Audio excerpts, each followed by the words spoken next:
और हमेशा ये बात की जाती है कि पाकिस्तान कुछ कर ही नहीं पाया, पाकिस्तान की लॉबी नाकाम हो गई, पाकिस्तान के जो वहां पे लोग हैं वो पीछे रह गए और इंडिया जो है वो आगे चला गया। तो क्या वजह है कि इंडिया की लॉबी इतनी कामयाब और पाकिस्तान की नाकाम? 5 कांग्रेसमैन ऐसे तो नहीं प्रोड्यूस हो गए इंडियन, हमारा एक भी नहीं है। सबसे ज्यादा पॉपुलेशन अभी आप गूगल करें तो न्यूयॉर्क की है, एक काउंसलमैन नहीं है, काउंसलर तक नहीं है आपका वहां पे।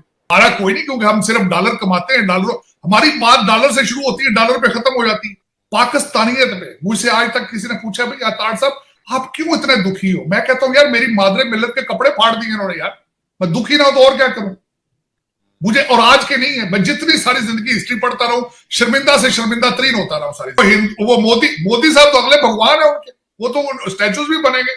जिस तरह उनको कहा जाता है कि हिंदुत्व का आइडिया, जिस तरह से वो कहते हैं बर्मा भी लेंगे हम, नेपाल भी लेंगे हम, भूटान भी लेंगे, पाकिस्तान भी लेंगे, मेरा अफगानिस्तान भी लेंगे। मेरा मतलब कॉन्सेप्ट देखें 21वीं सदी ने मोदी साहब ने किस तरीके से सिस्टमैटिकली एक ऐसी चीज दिखाई, और मैं हैरान। पाकिस्तान और अमेरिका के ताल्लुकात बहुत अरसे से कुछ खराब चल रहे हैं, यानी ये कहना चाहिए कि कुछ डगमगा रहे हैं। लेकिन एक सवाल जो हम बहुत अरसे से कर रहे हैं, जिसपे हम बात भी कर रहे हैं, और वो ये है कि आखिर क्या वजह है कि पाकिस्तान अमेरिका में अपनी वो पॉलिसीज नहीं दिखा पाता और वहां पर जो पाकिस्तान की लॉबी है वो अपने आप को भारत से उस तरीके से आगे नहीं ला पाती। और हमेशा ये बात की जाती है कि पाकिस्तान कुछ कर ही नहीं पाया, पाकिस्तान की लॉबी नाकाम हो गई, पाकिस्तान के जो वहां पे लोग हैं वो पीछे रह गए और इंडिया जो है वो आगे चला गया। तो क्या वजह है कि इंडिया की लॉबी इतनी कामयाब और पाकिस्तान की नाकाम? हमेशा से ही होता है, कोई भी दौर हो, तमाम अदवार में कि जी इंडिया की लॉबी बाजी ले गई, वो लॉबिंग उनकी बहुत जबरदस्त है। क्या हमारी एजुकेशन, ट्रेनिंग, क्या वजूहात हैं जिसकी बिना पर पाकिस्तान उस तरीके से लॉबिंग नहीं कर पाता? सबसे पहला डिफरेंस जो हमारे डायस्पोरा का और इंडियन डायस्पोरा का एजुकेशन और इनकम बैलेंस है उसका। अब मैं यहां बताना चाहूंगा कि एजुकेशन का स्टैंडर्ड, वहां से ज्यादातर जो लोग आते हैं तालीम के लिए आते हैं, पढ़ने लिखने के लिए आते हैं, और उनका एजुकेशन बैकग्राउंड होता है वहां से। हमारी ज्यादा माइग्रेशन जो पाकिस्तान से हुई इकोनॉमिक बेस्ड हुई, उनकी एजुकेशन बेस पे है।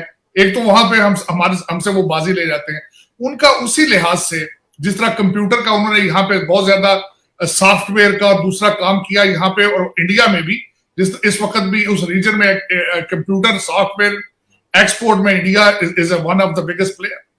तो उस लिहाज से उनकी इनकम भी हमारे पाकिस्तानियों से ज्यादा है। जब इनकम आपकी ज्यादा होती है, आप बच्चों को अच्छी तालीम देते हैं, आप उसके बाद पॉलिटिक्स, आप अपनी सोसाइटी पे तवज्जो देते हैं, चैरिटी में इन्वॉल्व होते हैं, कई चीजों में, हम उनमें हमारा दोनों चीजों में एक सीरियस फुकदान है। उनकी माइग्रेशन एजुकेशन बेस्ड, हमारी माइग्रेशन इकोनॉमी बेस्ड।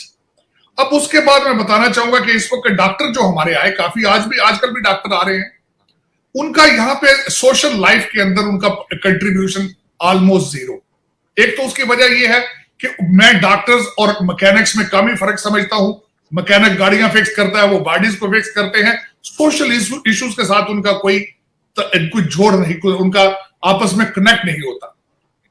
अमेरिका के अंदर डॉक्टरों की बहुत बड़ी ऑर्गेनाइजेशन एक अपना, लेकिन वो देख लें वो सिर्फ एक सकाफती ऑर्गेनाइजेशन बन चुकी है। हर साल वो एक म्यूजिकल प्रोग्राम करते हैं, लेकिन पॉलिसी मेकिंग में इन्वॉल्व भी नहीं है।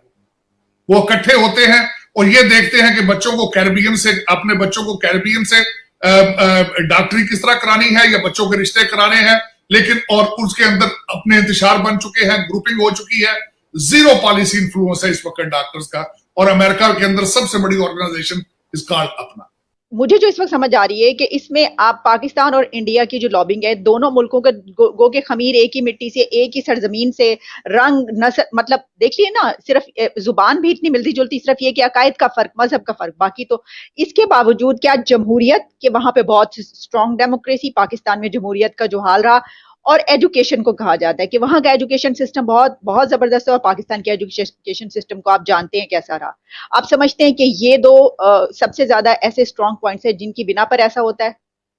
बिल्कुल बिल्कुल। एक मैं जो आखिरी पॉइंट पे आ रहा था कि हमारी अब सेकंड जनरेशन जो है वो भी इस पॉलिटिक्स में इंटरेस्टेड नहीं है। बिल्कुल उसकी वजह ये है कि हमारा कॉन्सेप्ट पाकिस्तान का ये है कि हम तालीम की वैल्यू डॉलरों के साथ करते हैं। तो आलिया, जमहूरियत जो है is a public service. America के अंदर इसकी फाउंडेशन ये है कि इसको नॉन प्रॉफिट बेसिस पे आप कम्युनिटी सर्विस करते हैं। आप इससे पैसे नहीं बनाते, आपका कारोबार अलग होता है। आप अपने गोशवारे फाइल करके आते हैं, क्लीन होके आते हैं, आप सर्व करते हैं। इंटीग्रेशन, मैं समझता हूँ ये इंटीग्रेशन, मेरी जो ऑर्गेनाइजेशन है उसका सबसे बड़ा, मैं इस वक्त जो मेरा मैंडेट है, to how to teach the second generation how to love America, how to integrate in America, how to serve America. Otherwise possible नहीं है. This is what my number one priority right now. Second generation. First generation ने तो जो करना था कर, first generation हम यहाँ आते हैं अपनी भूख खत्म करने की कोशिश करते हैं, उसके अलावा तो हम कर ही कुछ नहीं सकते। सेकंड जनरेशन जो है अभी हमारी वो भी डीरेल्ड है। Where to the Indians, 5 congressman ऐसे तो नहीं प्रोड्यूस हो गए इंडियन, हमारा एक भी नहीं है। सबसे ज्यादा पॉपुलेशन अभी आप गूगल करें तो न्यूयॉर्क की है, एक काउंसिलमैन नहीं है, काउंसलर तक नहीं आपका वहां पे। तो ये किसने फिक्स करना है? और इंडिया के काउंसलर्स होंगे, मतलब काफी बड़ी तादाद वहां पे इंडियंस की होगी। इंडियन है न्यूयॉर्क से, मेरे lady there I met her, she is a lawyer attorney, I forgot her name, counsellor भी है, और 5 कांग्रेसमैन है, 2 प्रेसिडेंशियल कैंडिडेट है। निक्की हेली आ गया, she is a Sikh Indian, वो आ रही है प्रेसिडेंशियल कैंडिडेट है। भाभी जिंदल प्रेसिडेंशियल कैंडिडेट था, और कई यहाँ पे फिर रहे हैं। लेकिन ये कि हमारा कोई नहीं, क्योंकि हम सिर्फ डॉलर कमाते हैं, डॉलर, हमारी बात डॉलर से शुरू होती है, डॉलर पे खत्म हो जाती है। और आखिरी चीज जो मैं बताना चाह रहा था वो ये था, इंडियन हमसे आगे इसलिए बाजी लेते नजर आते हैं कि मैंने आपको कई दफा कहा कि सारी दुनिया में आज से 5-7 साल पहले नेशनलिस्ट मूवमेंट्स चली थी, सारी खत्म हो गई हैं सिवाय मोदी जी की। मोदी जी की देखें तो उन्होंने, मेरा मकसद है, Hindus are on steroids right now, उनको उन्होंने ऐसा कुछ किया है, ऐसे ट्रक की बत्ती दिखाई है। हालांकि मैं एग्री नहीं करता उनकी कई चीजों से, लेकिन उन्होंने हिंदुओं को ऐसी ट्रक की बत्ती दिखाई है, वो ना सिर्फ इंडिया में जहां जहां बैठे हैं, वो मोदी साहब तो अगले भगवान है उनके, वो तो स्टैचूज भी बनेंगे। जिस तरह उनको कहा जाता है कि हिंदुत्व का आइडिया, जिस तरह से वो कहते हैं बर्मा भी लेंगे हम, नेपाल भी लेंगे हम, भूटान भी लेंगे, पाकिस्तान भी लेंगे, मेरा अफगानिस्तान भी लेंगे। मेरा मतलब कॉन्सेप्ट देखें 21वीं सदी ने मोदी साहब ने किस तरीके से सिस्टमैटिकली एक ऐसी चीज दिखाई। और मैं हैरान होता हूं कि मेरे कई दोस्त इंडियन हिंदू जो है, मेरे बड़े अच्छे दोस्त हैं, पढ़े लिखे हैं, लेकिन वो भी इस चीज पे बिलीव करते हैं कि एक चाय वाला है जी वो भगवान बन गया है। इंडिया के लिए ये कहना चाहिए कि उनका देखिए कि वो किस तरीके से, जब इस तरीके से वो वाली लैंग्वेज, फॉरेन लैंग्वेज बचपन से ही बोलते हुए आगे जाते हैं, तो वहां पर जाकर वेस्ट में उनको कोई प्रॉब्लम नहीं होती कम्युनिकेट करने में। फिर ये कि उनका एजुकेशन सिस्टम इतना अच्छा, फिर ये कि उनकी जमहूरियत इतनी जबरदस्त, फिर उनकी ट्रेनिंग्स इतनी आला, ये सब कुछ बहुत फर्क है दोनों मुल्कों में, हम जानते हैं। और फिर मुआशरत का भी सर, वो साजिद साहब, मैं तो इसमें ये भी ऐड करूंगी कि उनका जो माइंडसेट है वो दूसरों को एक्सेप्ट करने का है। हमारा माइंडसेट तो, हम तो अपने परफॉर्मिंग आर्ट्स को ही एक्सेप्ट नहीं करते ना, हम तो बहुत सारी चीजों को बुरा कहते हैं, अभी तक हम उन चीजों से नहीं निकल पाए, जबकि वो इसको, तो ये सब चीजें इसमें करती हैं। लेकिन क्या हम किसी हुकूमत ने आज तक कोई ऐसी बात नहीं सोची, या पाकिस्तान में कभी नहीं सोचा गया कि वहां पर जो अमेरिका में जो है, हमें अपनी लॉबिंग स्ट्रॉन्ग करने की जरूरत है? आपसे कभी किसी ने बात की हो, कहीं और वहां पर ऐसी कॉन्फ्रेंसेज हुई हो इस सिलसिले में, कोई मुख्तलिफ फोरम्स पे जो है ट्रेनिंग्स दी जा रही हो कि चलें, नहीं हुआ अब तक तो इसको करते हैं, अब कुछ इस तरह का कभी हुआ? मुझे कहते क्या है, हम पाकिस्तानी जो आगे आते हैं ऊपर वाले लेवल पे, इनका दिल होता है कि हम अपने कारोबार बंद करके अपने पैसों पे जाके तो लॉबी शुरू कर दें, और उसका फायदा सिर्फ इनको हो, और ये एड ले जाएं, ये अमेरिका के वहां डॉलर ले जाएं, और वहां से जाके दुबई और लंदन की प्रॉपर्टियां खरीद लें। लॉबीइस्ट हम बने, अपने बच्चों का हक मार के, अपने कारोबार खराब करके लॉबी इनके लिए करें, और ये यहां से पैसे ले जाके लंदन और दुबई ले जाए। हाँ, ये चाहते हैं, बिल्कुल ही करते हैं। लेकिन इस तरह हुआ है कभी? इस तरह होता है? कर सकते हैं ये? मैंने आपको कई दफा कहा कि इन्होंने लॉबी फर्में यहां पे हायर की हैं, और उनमें भी पैसे खाए, हर गवर्नमेंट ने खाए।